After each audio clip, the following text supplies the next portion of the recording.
Jin Young Ko, ranked number one on the LPGA Tour, has an amazing swing, technically almost perfect.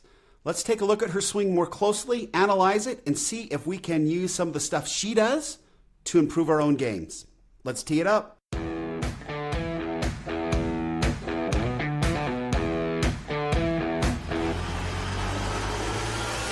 Welcome to Data Access Golf, your home for rapid golf improvement. And now, from the thin air of the Rocky Mountains, next on the number one tee, your host, Aaron Stewart. Hey everyone, welcome to a new and latest episode of Data Access Golf, the podcast. Grateful to have you here. We are going to we're going to do something a little different today, and hopefully it works out. I know that we had the Masters week, obviously, so it was all about the Masters, and it had to be, right? And the way it turned out, it was pretty an amazing week for the game of golf, no question about it. But I had, after the ANA Inspiration, when Jin Young Ko had won there, I really wanted to do a show on her swing. It's truly magnificent, but it's very hard in a podcast to talk about certain positions and things and get the point across, right? We're talking, we're not talking video, we're not talking pictures here. So what I've done to hopefully make this easier, if you'll go to the podcast notes, there will be a link in those notes. It will basically be to download a PDF that I've created. It's really a quick and dirty PDF. I didn't spend a lot of time on it. I'm not going to spend a lot of time on it until I know that it actually is something that's helpful to people.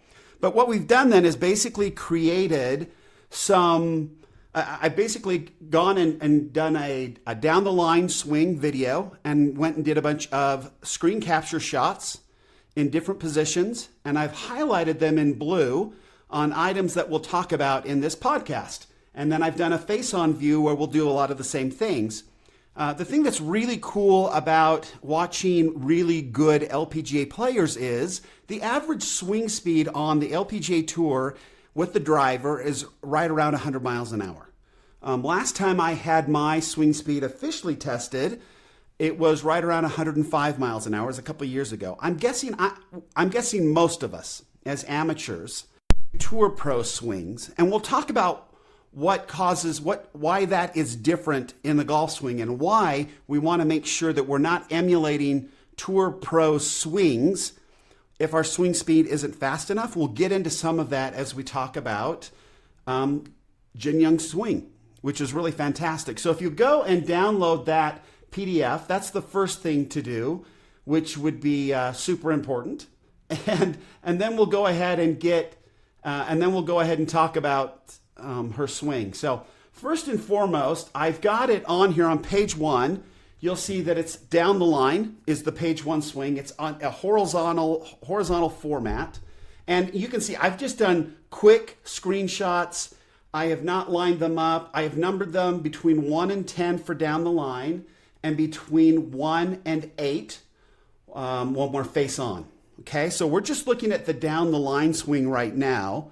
And a couple things that I just want to point out. And again, we're not going to get super technical, but this is something where I would hope that you would go ahead and line up and get your swing on video. And why I wanted to kind of show Jin Young Ko's swing and how they've lined it up is basically how they've set up the camera.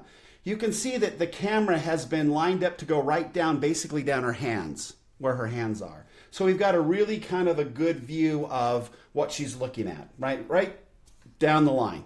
Okay, so that's really the easiest way to kind of take and compare apples to apples when you look at swings. The face-on's pretty easy, right? You just get them right in the middle of the frame. So right in that first frame, number one, just look how relaxed she is. She looks very athletic. She doesn't look tense. And so that's something that I think a lot of amateurs, that's where we do ourselves a lot of great harm because we're just too tense and we're freaked out. She is very relaxed. I'm sure her grip pressure is real. There is no tension in her body right there. And you will watch as she swings, you'll see that there is really no tension in her body right there. So it's a very excellent place to start, relaxed. You can see in frame number 2, she's come back and her hands are now hidden by the club head, and the front of that wood, she's hitting a 3-wood here, and her spine angle are very similar, right? You can see that they're basically parallel. That's really great. You can see that the face and the back of her left hand match up, parallel. That's excellent. Okay, very good position right there. Position number 3. This is, again, depending on your body type and how flexible you are, this is going to be different. But you can see here in Jin Young Ko's swing, you've got her hands over her shoulders. You've got the club basically pointing back at the shaft of the club, basically pointing back towards the target line, parallel to it. And I really like how her midsection and her shoulders and her hands are kind of all lined up right there. So you can see that she is definitely rotating back from her onto her right side. She's made a full hip turn at that point, and she's not done with her backswing. Her arms continue up. Her hips really don't move at this point. In frame number 4, she gets up to the top. Now, this is what we talk about when you check your grip. And I know we've talked about this a lot of times, and I've talked about take your club to the top of your backswing and check to see if the back of your hand and the face of your club, the front edge of your club, match up. That's where your grip should be. Okay, none of this to your shoulders and chins and all that. Everybody's different. We're all different. Anatomically, we are all different. But if we can get our club and the back of our hand to match up at the top of our swing, then that's a place that makes our swing very simple, where we can always go back and get to the same place. And we're just all about simplicity as amateur golfers.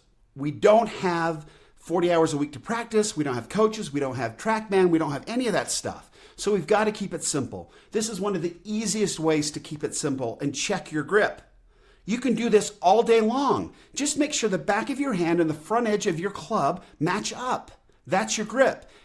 Some will be strong, some will be weak. So what? That's just how your body is set up.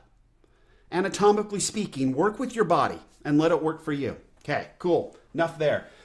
Number 5, this is just picture perfect. You can see that her hips have returned. They're actually opening up at this point, right? She has moved past where they're facing the ball and have literally opened up to this point.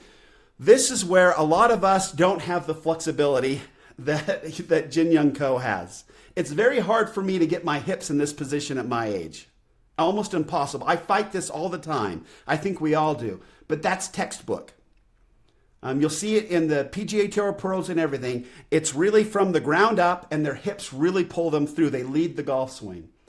I love that position, though. You can see that she is basically, you've got her club down her right forearm. It's pointed somewhere near the ball, parallel to the ball, the target line, in great shape.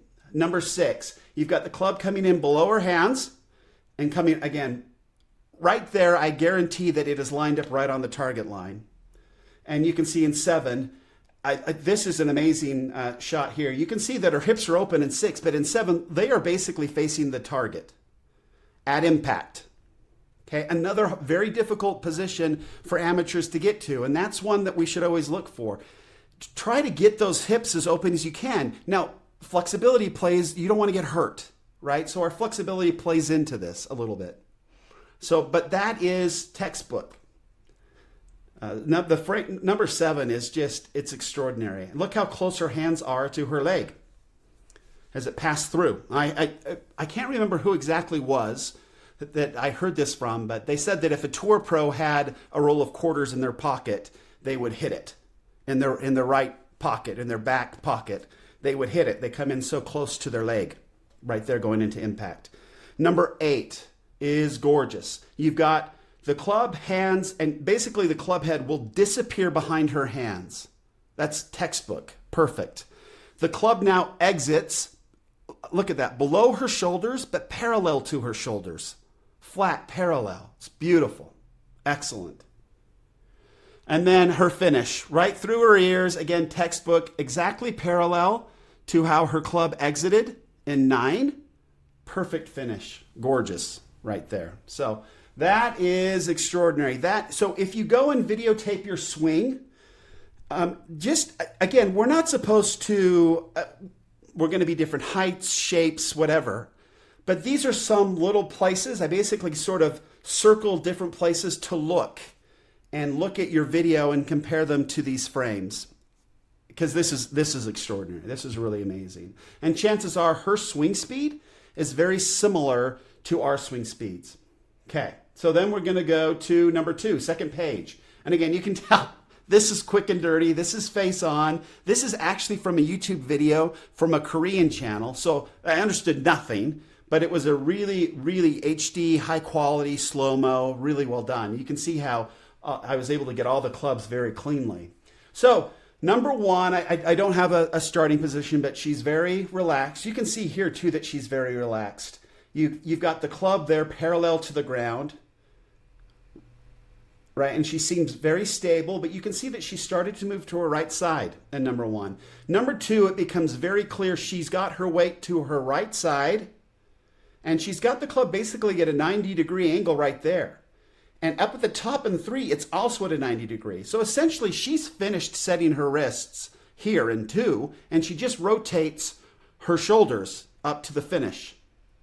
Okay, and her arms go with it too. You see that her shoulder doesn't go too far much further back, but her arms move quite a great distance. You can see in 3-2 how turned she is on her hips, and she is posted up on that right side. Great position. 4. Everything is now to her front side, her left side. Her weight has now shifted back. It's one of the first things we see in body track is that their weight jumps back to that left side so quickly at the start of the downswing. And she's done that here. Obviously, she is clear over on her left side, super solid, ready to go, braced against it. You've got the 90-degree angle there. She's actually picked up maybe a little lag. But this is where the LPGA and the PGA golf swings differ, okay? From 4 to 5, you can see that she's already lost lag. She's already started to release the club. Now, why is that? You'll see on a PGA Tour pro, like a Sergio Garcia and some of those folks, that they've still got 90 degrees and even more lag sometimes when they're in position 5, when their hands are just outside their body, they're coming down. And that's because the PGA Tour has what Fred Shoemaker always calls catch-up speed.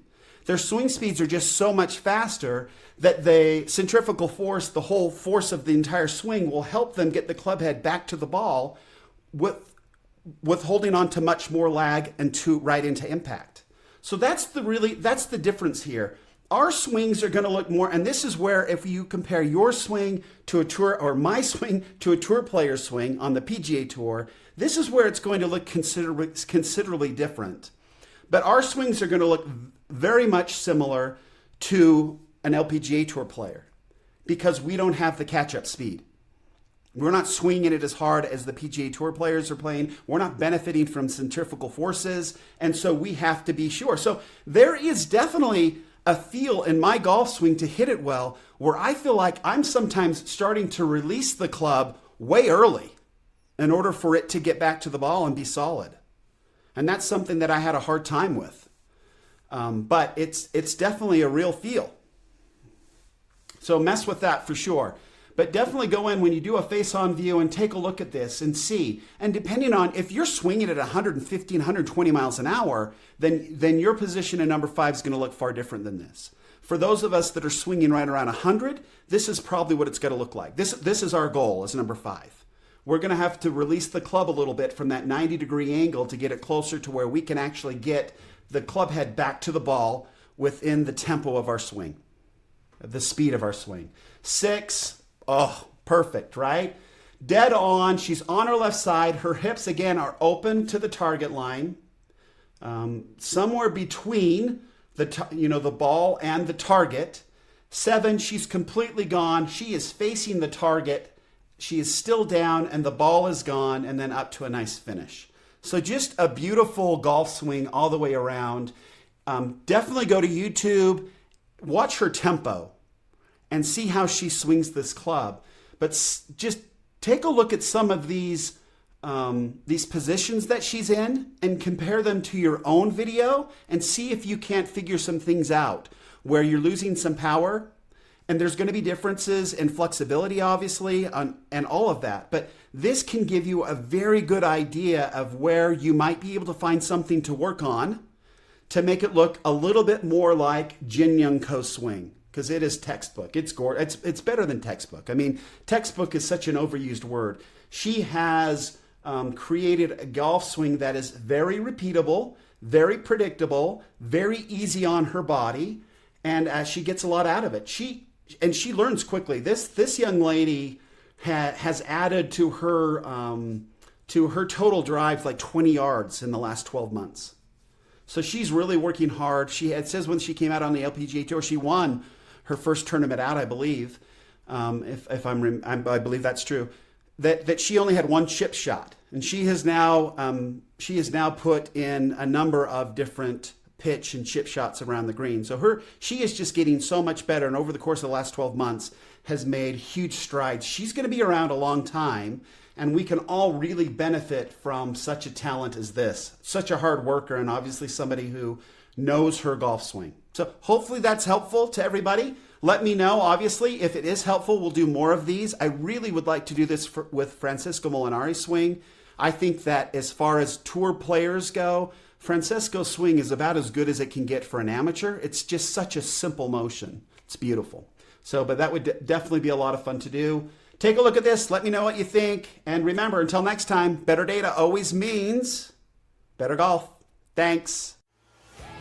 Thanks for listening to Data Access Golf with Aaron Stewart. Check us out online at dataaccessgolf.com, and we'll see you on the next episode.